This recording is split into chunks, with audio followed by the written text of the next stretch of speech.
Hello everyone, my name is Daniela, and if you're coming across my video for the first time, you're welcome. This is going to be the most emotionless video I have ever done on this channel, and here is why.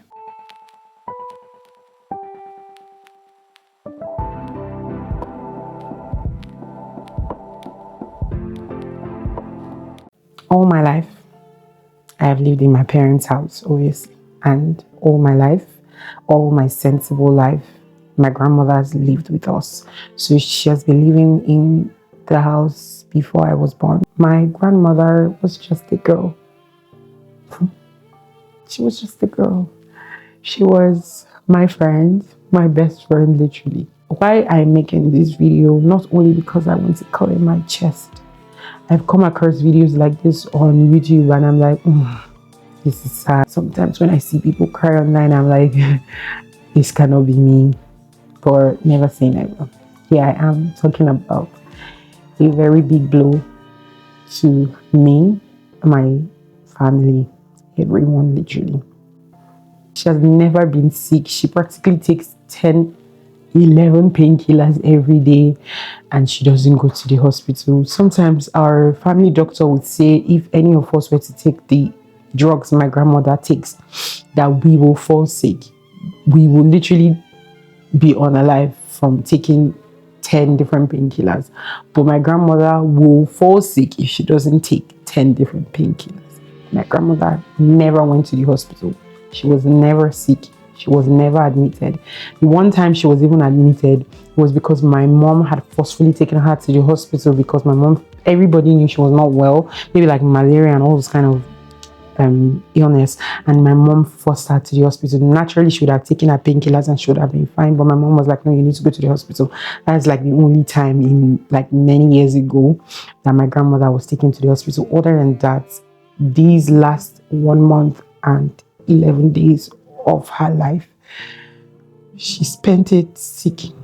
I lost my grandmother 26th of February 2026. My grandmother suffered a fire accident on the 15th of January 2026. She was in the hospital taking treatment for the fire accident that she sustained, and she was getting better. I mean, she was discharged. We got home. We're taking care of her from the house. And I think 4 days ago, she started on Tuesday.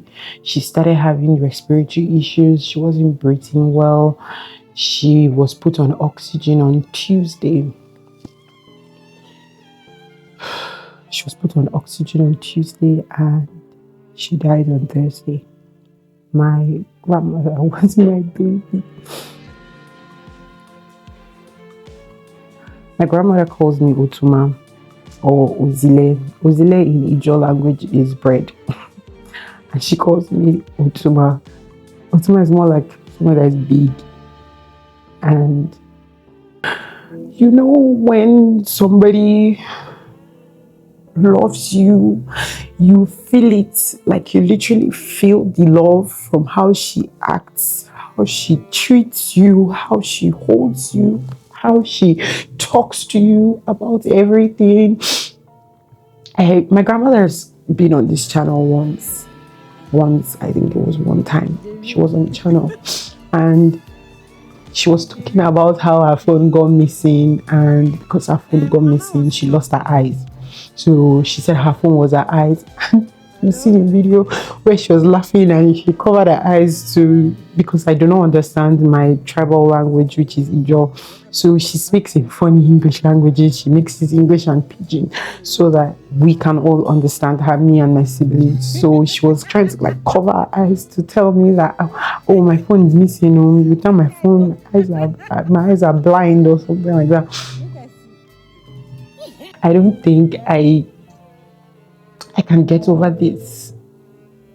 Maybe I will, but I'll never forget.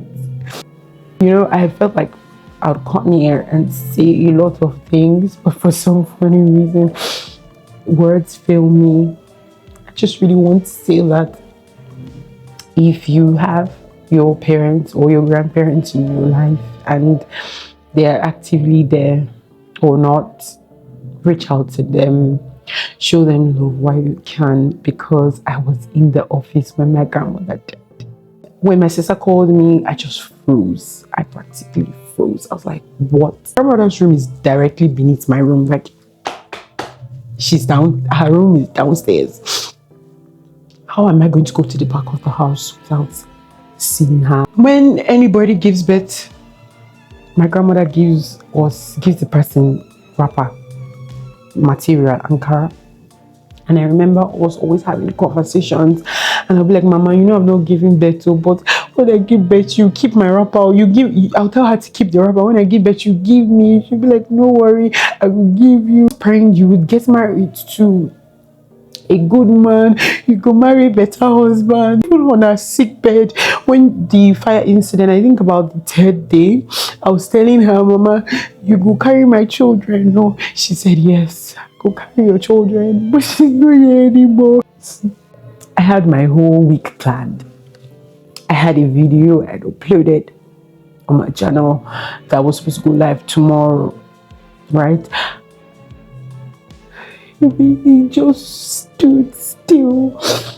Everybody's lives just stood still because our literal matriarch has gone. The one person that was like the head of our family has gone. I came to share that because she has been on the channel once, and if you remember, I mean, you know that she has been here and she's not here anymore. So that's all I came to share. I'm better now. I mean, I cried ugly on the day she passed. I'm just trying to get it one day at a time. In Ijaw tradition, when a woman dies, they raise a canopy for her for 4 days. So it's like people come to eat, drink, and mourn, cry with you. But I'm not in that space. I'm not in space to listen to music. I'm not sure this mic cancellation would cancel out the loud music, but you can hear it. I am literally not in that space to hear noise, to hear people sing. I want to live in her memory as much as I can. I find solace in the fact that my grandmother was a Christian. She served God the best way she could, and she lived a really good life. She was 95 when she passed, and she was literally the best person you can ever see. Even in her sickness, she had a lot of humor. She was very funny. She was very funny. Oh my God, that's woman. I wanted to share this break in our videos and share where my life is at right now. Thank you guys for watching. Bye.